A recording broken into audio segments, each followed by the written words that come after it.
Hi guys, welcome back to the Drive Life channel, and in today's video we're going to be giving you a full tour and sort of guide on how to use the headlights. Now these videos have been fairly popular recently, just basic sort of guides, hidden tricks, etc. A full overview of specific features on the P3 Volvos. So I thought I'd do the headlights as well, because there again might be little things that you guys perhaps didn't know, or it might remind you of. So let's get straight into it. Excuse the mess on the car. It's just had really bizarre rain. As you can see, it's raining now, but it's also really sunny. It's just been like this for the past week or so, and with the house move and everything, the car's just got a bit trashed. But let's get straight into it. So obviously we have our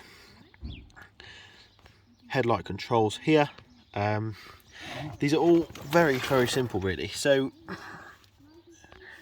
for those of you that don't know, this is the off. You've got your side lights and your dip beam on. Now on a Volvo, obviously they're always on, whether you have it on the off or dip beam setting.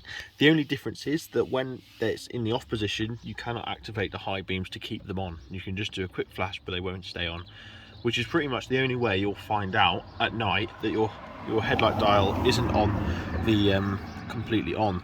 Now for some reason dealerships always turn these off. That's the only reason mine ever get turned off with the one time I took it to the dealership. Otherwise it's always in that, because it always turns off anyway when you turn the ignition off. So that's a nice easy little thing to know.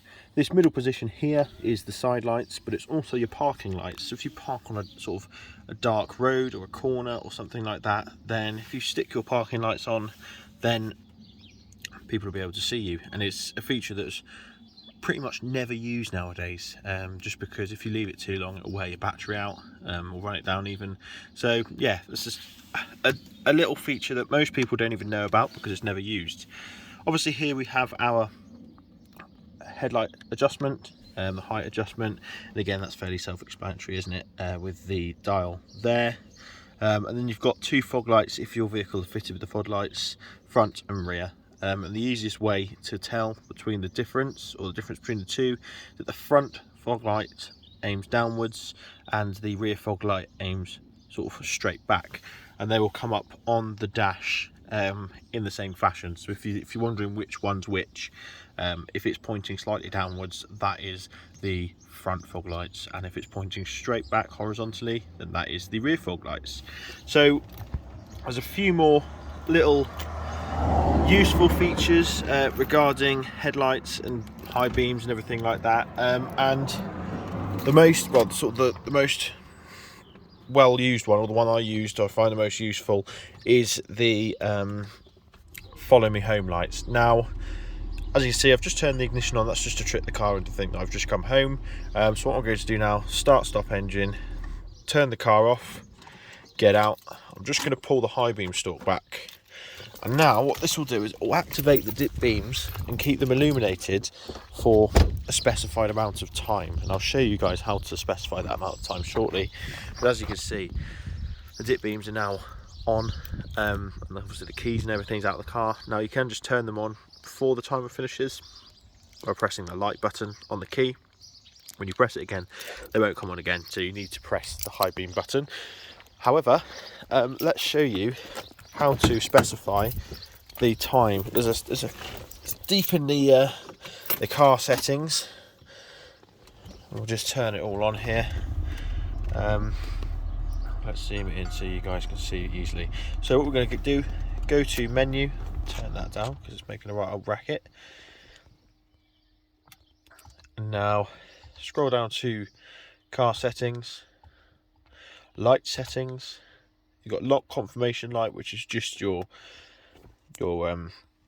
indicators flashing, and then you've got the unlock, which is the same, turn indicators, and you've got your approach light duration, which is when you press the little the light button on your key, and you've got a choice of up to 90 seconds that they'll stay on, they'll automatically go off. Then you've got your home safe life, so home safe light duration here. And mine's I think set to 90 seconds again, just because it gives you the most amount of time to sort of be able to see where you're going. So yeah, that's pretty much it for the headlights. They're obviously fairly standard headlights in the way that you obviously have the halogens, but you can also get xenons as well, and the way that you control them is fairly normal as well. But it's just nice to know these little features, isn't it? So yeah, do let me know if I've missed anything at all. Just something to note: if your main beam bulb fails, it will not tell you in the instrument cluster.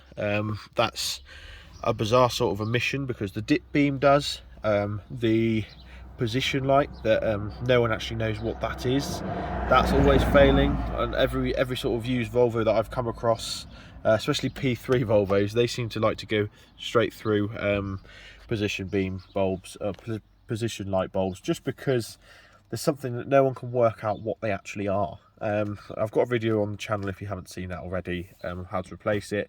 But yeah, so bear that in mind. If your main beams aren't working, like mine weren't, and you're not getting any warnings up, it doesn't mean that the bulb is still working. It probably means the bulb is gone and the car isn't telling you, because it doesn't seem to. So yeah, bit of a weird one. But thanks for watching. Don't forget to like, comment, subscribe. Let me know if there's anything you think I've missed regarding the